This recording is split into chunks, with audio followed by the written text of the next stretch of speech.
What's up, everybody? Blake here, and this is Rambling Movie Takes coming at you with a movie review for Speak No Evil. This is the new movie from Blumhouse, starring James McAvoy, Mackenzie Davis, and Scoot McNairy, as well as some other actors that I just cannot remember their name for the life of me.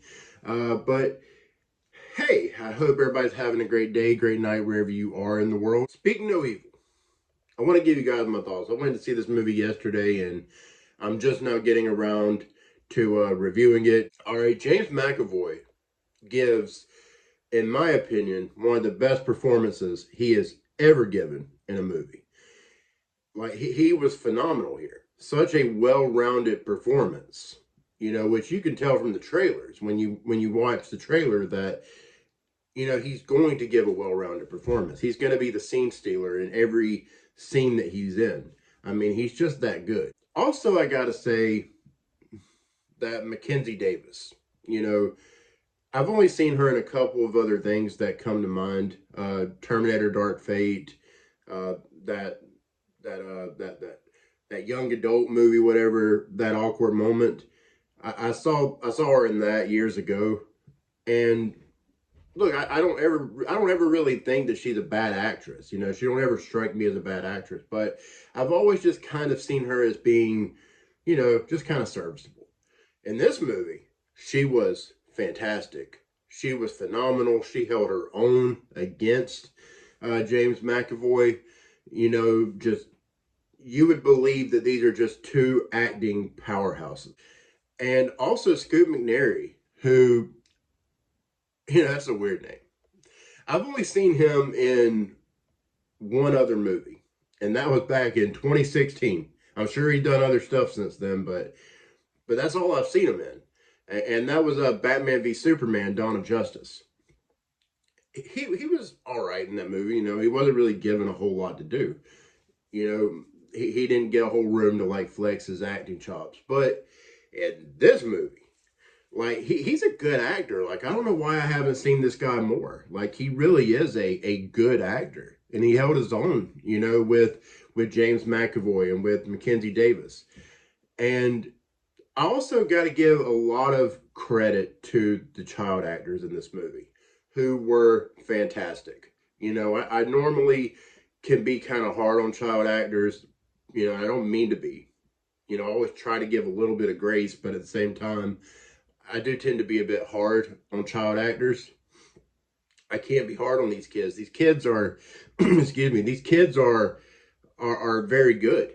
They're very good actors, for their age, especially the young boy, which he doesn't even talk throughout the entire movie. If you've seen the trailer, you could probably guess as to why. But they're not even talking. Like, he just gives, in my opinion, an amazing performance. This kid is a powerhouse actor in the making.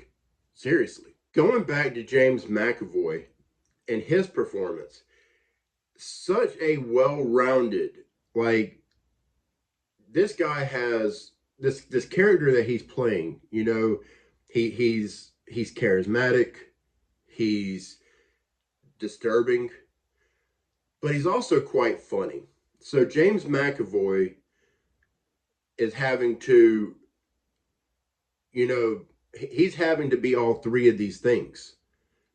And to me, that's the mark of a great actor. If you can be charismatic, if you can be funny, if you can be disturbing, that is a great actor, in my opinion. So I just wanted to touch back on that, on James McAvoy, so that I could just bring attention to that, because he is easily the best part of this movie. It is a bit of a slow start.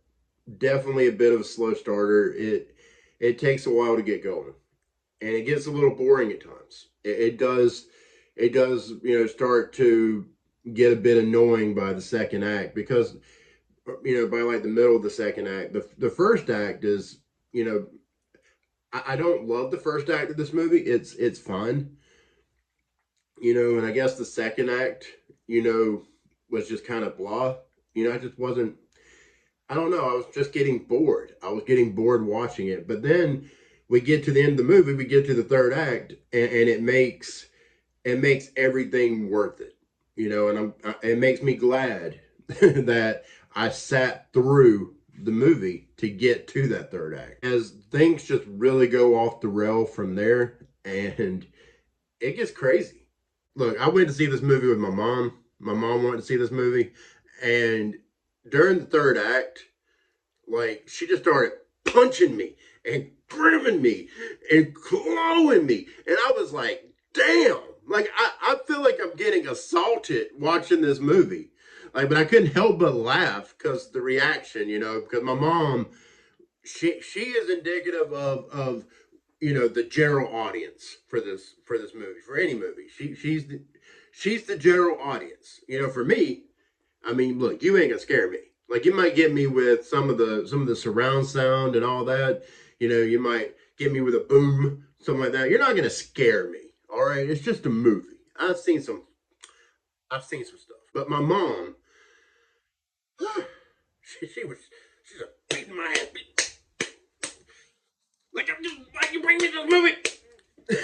But yeah, I think there's a lot of people that will really be interested in this movie. Is it one that you should run out to the theaters to go see and pay theater dollars to watch it?